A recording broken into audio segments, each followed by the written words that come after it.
tips are going to be two things.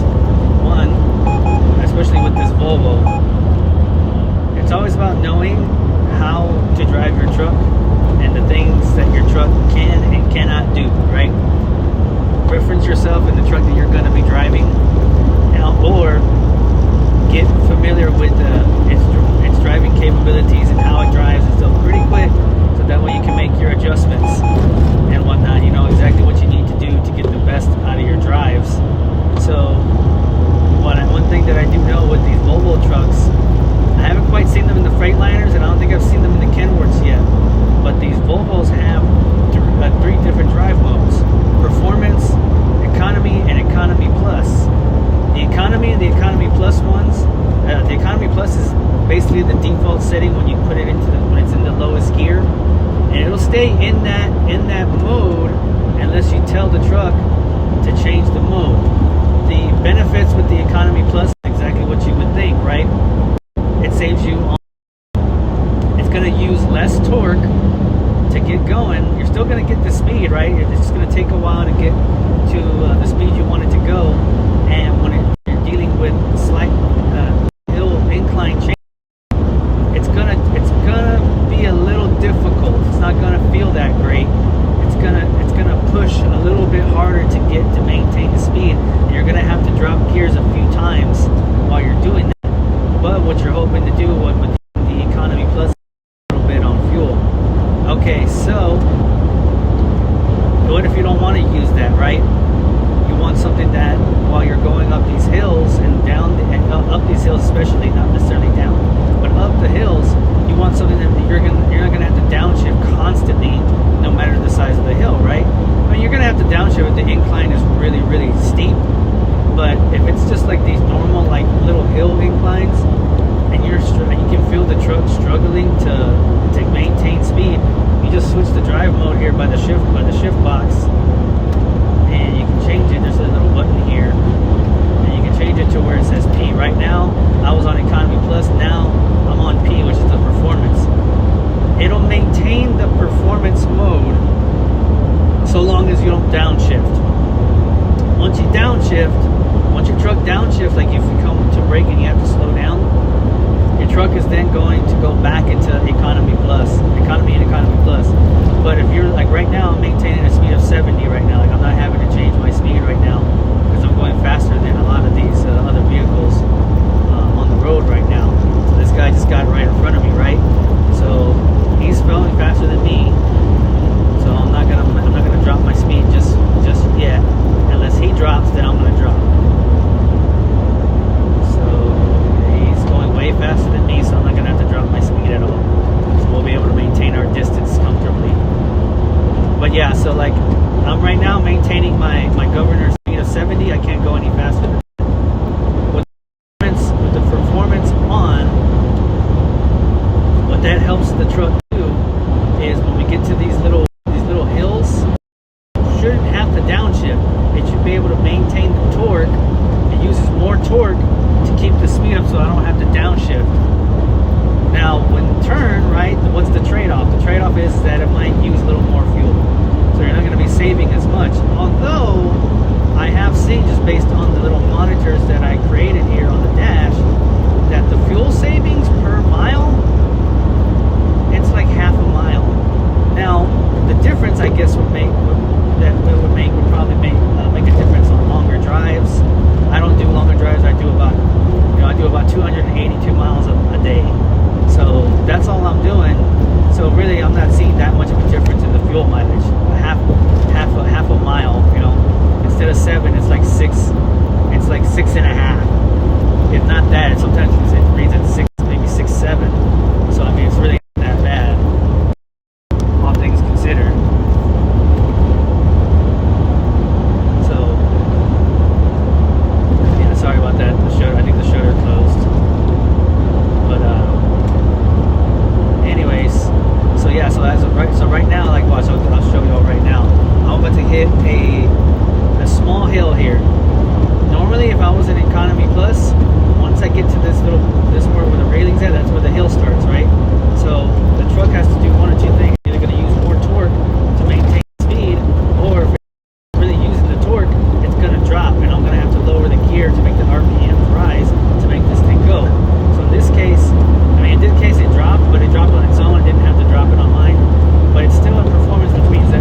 miles an hour, or else that thing was going to struggle. You were going to hear it, like.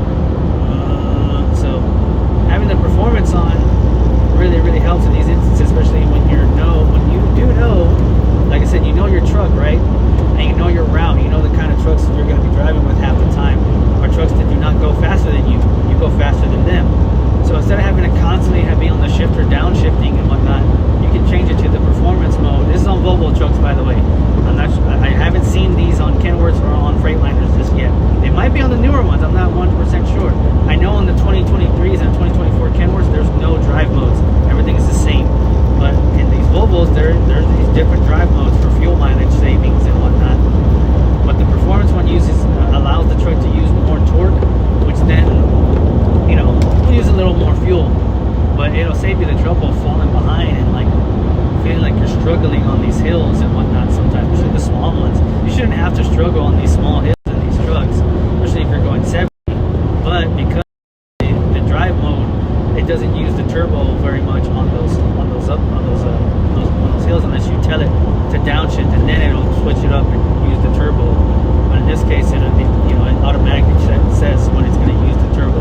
It senses it, it pulls the turbo, which then gives you the maximum amount of torque that you can get.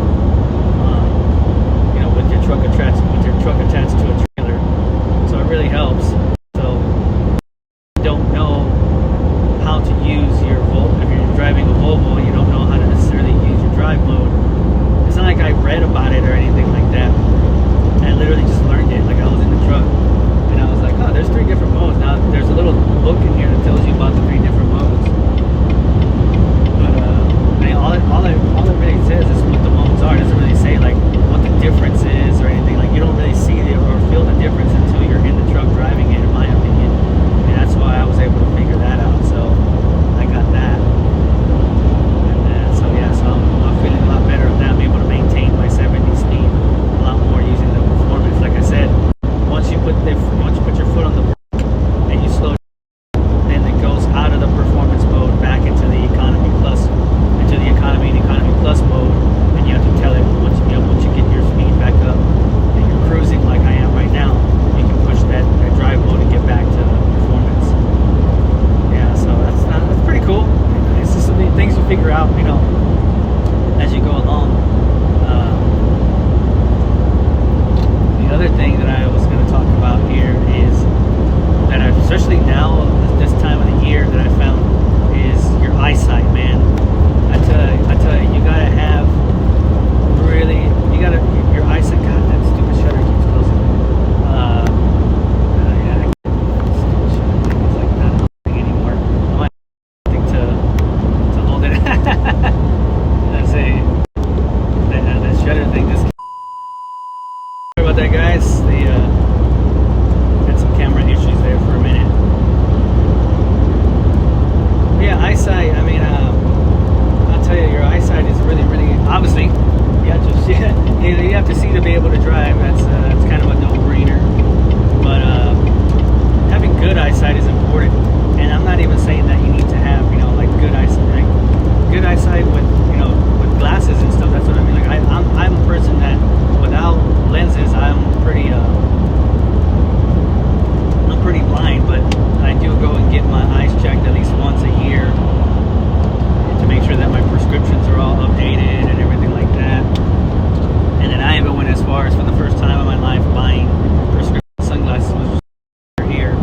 But especially right now, during this time of the year where the sun is the brightest that it is throughout the year, and you get a lot of things like glare and bright lighting, dark lighting, depending on the time of day. And so it's very important to have the right set of eyewear and stuff like that to protect you, not only just from the ultraviolet rays of the sun, but to help you be able to see clear as possible when you're driving out here on the road. So I would always suggest getting your eyes checked, and if you need glasses, and if you wear glasses, if you don't already, try to find invest in some prescription sunglasses, or at the very least buy the sunglasses that cover over your regular glasses. I have a pair of those. I wasn't a huge fan of those because it's kind of annoying to wear pair of glasses, and it's even extra annoying to have to wear two pairs of glasses. But when these went missing for me for a while, I had to go with those. So, but yeah, at least get yourself a pair of prescription sunglasses. It's beneficial, especially during these bright ass days where you let your eyes kind of sit in the brightness for too long and stare at the glare and all this stuff and everything like that. It's gonna put some strain on your eyes. It's gonna make things difficult on you here and there, give you headaches and stuff like that.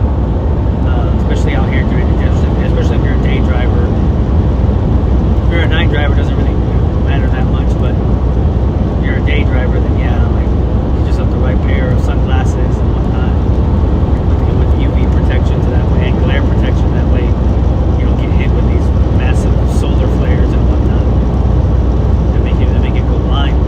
Another thing with having good eyesight that's really important in my opinion, why it's good to have close to 20/20 vision, whether without lenses or with lenses, is being able to be at least a half a mile ahead when it comes to your vision. For me, I always look at the road and let's see, I look at the road three different ways. Obviously, what's going on in the mirrors, I'm always very cognizant about what's going on around the truck by looking at the mirrors and seeing what's going on. Obviously, right in front of you, right in this, in about the distance that you can see in the camera, that's about that's the second kind of line of vision, and the third is like watching way ahead up front. The nice thing about driving a truck is that you do have a more higher level of vision over a car or a normal a normal commuter car or a truck. You're able to kind of see a little bit high, so you do have the ability to use your vision to look way ahead and see what's out there. Sometimes you won't be able to because there might be another truck in the way, but you can at least kind of see what's going on. And what I mean, you're able to see kind of where things maybe slow down.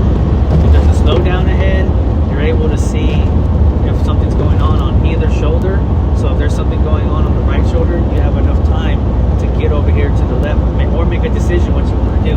Do you want to get over here to the left or do you want to slow down? But you're always looking at least a half a mile ahead, and the only way you really know what's going on and you can really see is by having good vision. And whether you're blessed with it or you have to get lenses to help, but that's what I mean. You want to be able to see what's going on ahead so you can make your decisions ahead of time, so you're not one of those people that becomes reactive all the time. You're more proactive than you are reactive, because being reactive, although if you can still prevent yourself from getting into accidents or making bad sudden movements, a lot of the times when you have to be reactive on the road, it triggers, for a lot of us company drivers, it'll trigger your in-cab camera to make a picture, to shoot a video of what you did or what you're doing, because you were more reactive than you were proactive. Jerking motions or hard brakes, things of that, going off road or whatever will trigger these cameras. And so the best way you can do to prevent that is by looking ahead, seeing what's going on, so that way you can preemptively make your actions, so you don't even have to worry about the camera. See, right now,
that just perfectly to where now I can come over here and pass him up, not worry about the cars that are coming this way yet, because by the time they catch up to me, I'm going to be going over here back to the right once I pass up this truck here. But I was able to see what this truck was, what this truck was doing was, excuse me, I was able to notice the speed of this truck just by seeing what was going on way ahead of me before I even got close to it. That's what I'm talking about, being able to have 3 different modes of vision when you're I guess the lesson of today is threes, right? Three drive modes on the Volvo and three types of vision while you're driving. You got to be able to know, be good at seeing your surroundings, adjust your mirrors properly so that you can see what's going on behind you and beside you. And then there's another like this, so I'm looking back real quick. And then I'm gonna let this truck pass me up over here on the left. And then being able to see just kind of like your normal, driving vision, what's in front of you, like what's directly in front of you.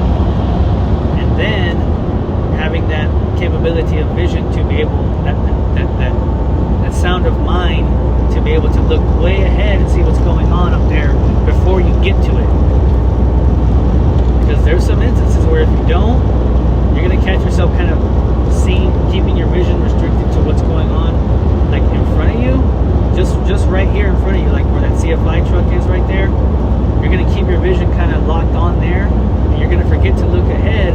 And then what if that truck decides to go because there's something in front of it going on? You're going to end up hard braking. When you could have seen what was going on way before you got close to him, you could have seen, oh, geez, there's a pile of trucks. I should probably start slowing down now so that way I don't jam into them. And then I already know I'm faster than old CFI. CFI is still driving the 64 mile an hour truck. I don't go 64 anymore, buddy. So I'm going to pass you up. If you're CFI, I still love you. I don't hate you. I still love you. All the love in the world for CFI. You're my first mistress.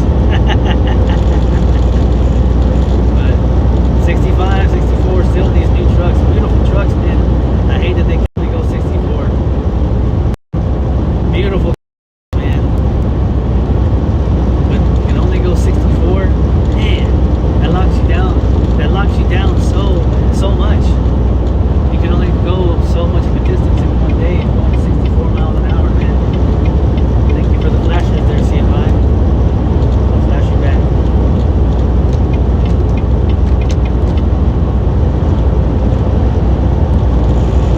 Yeah, see, here comes that uphill. See, it downshifted before I even had the chance to. It preemptively downshifted so that way I wouldn't even have to do it. Now it's going to maintain that speed. There's a little bit of a steeper hill, but still, it automatically felt the pressure and shoots it up real quick. Don't even have to be on the shifter here, like constantly downshifting to get it go up a hill. And then I can see, so there's an MBT truck way ahead up here that I'm paying. That I know that because I see that MBT truck way up there, I know that he's probably going 65 unless he has a speed increase.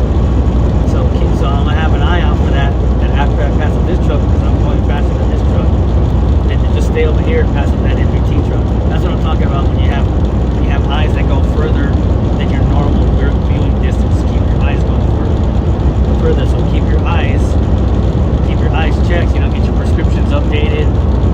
Keep up your eye health, all that fun stuff.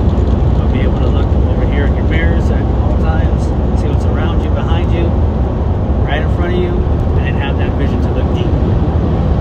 It's like having the best way I like to say it for myself, I don't know, is you like to have quarterback vision. In football, the quarterbacks have to have really, really good vision around them, real good peripheral vision, real good short distance vision, and then real good long distance vision to be able to make the proper choices when they're throwing that ball. You have really, really good vision, really, really good quarterback vision.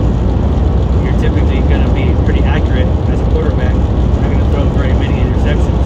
If you have really, really good truck driver vision out here, you should never really get into an accident because you'll be able to see what's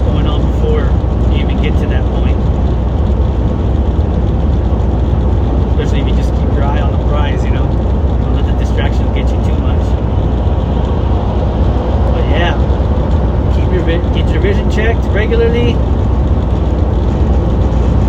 And know your truck. Yeah, that's all I got for today, guys. I'll let you go. I'm gonna pass up this MPT truck. Got another video with both my previous employers on here. CFI and MPT. Always fun. Yeah, guys, y'all take it easy out there. Drive safe. I'll see y'all down the road. Peace.